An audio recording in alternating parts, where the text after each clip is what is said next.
बिल्कुल मेडिकल जी शागिर्दियाणी फ़हमीदा लेगारी जे खून सां इंसाफ़ लाइ गुज़िरियल राति खां वठी सिंध यूनिवर्सिटी जा शागिर्द जेको आहे सो सरापा एहतिजाज पढ़ियल आहिनि। गुज़िरियल राति खां वठी ही जेको धरणो आहे उहो सिंधलाची गेट वटि इंडस हाईवे ते जारी आहे। हिते मौजूदु शागिर्द ऐं शागिर्दाणी सां ॻाल्हि ॿोल कंदासीं त उन्हनि जो छा चवणु आहे।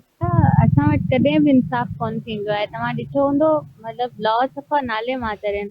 मूंखे नथो लॻे त पंहिंजे पाकिस्तान में ईअं थींदो आहे, जेके मक़तूल हूंदा आहिनि उहे भोॻींदा आहिनि, कातिल ईअं ई सरेआम घुमंदा पिया आहिनि। लॉस रन कनि त अहिड़ा मसइला रोज़ रोज़ थोरी पेश अचनि। ऐं असां इंसाफ़ जे लाइ राति खां रोड ते वेठल आहियूं ऐं ॿुधो पियो वञे त उन कातिलनि जी ज़मानत थी वई आहे कोर्ट मां। उन्हनि खे कोर्ट ज़मानत ॾेई छॾी आहे। त अगरि इहा ज़मानत आहे ऐं अॼु हिन सां इंसाफ़ कोन थियो त पोइ नायला नम्रता वारे केस वांगुरु ही बि केस ॿुधी वेंदो ऐं पोइ रोज़ अहिड़ा मसइला थींदा ऐं वरी बि कंहिंसां इंसाफ़ कोन थींदो।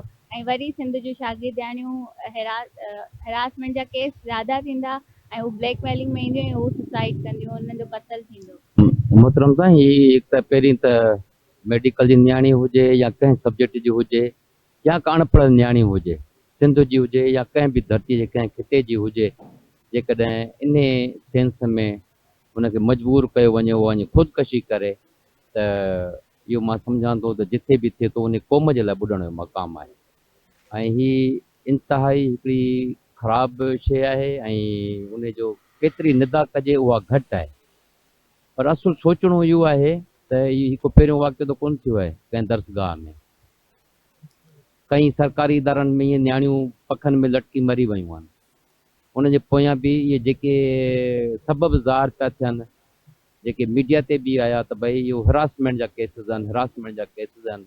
उस्ताद जेके आहिनि से मार्कुनि जे लाइ नियाणियुनि खे बार बार फेल बि कनि था, पोइ हुनखे मजबूर करे ऐं कंहिं तरीक़े सां उहे पंहिंजे हुन में ट्रैप में आणीनि था, जेका इंतिहाई ख़राबु शइ आहे। ऐं हिननि पकड़नि जे तरफ़ां को पहिरियों कंहिं न्याणी जो क़तलु न आहे। असांखे त हर साल जे बुनियाद ते पंहिंजे कंहिं न्याणी जो जेको आहे उहो लाश मिले थो।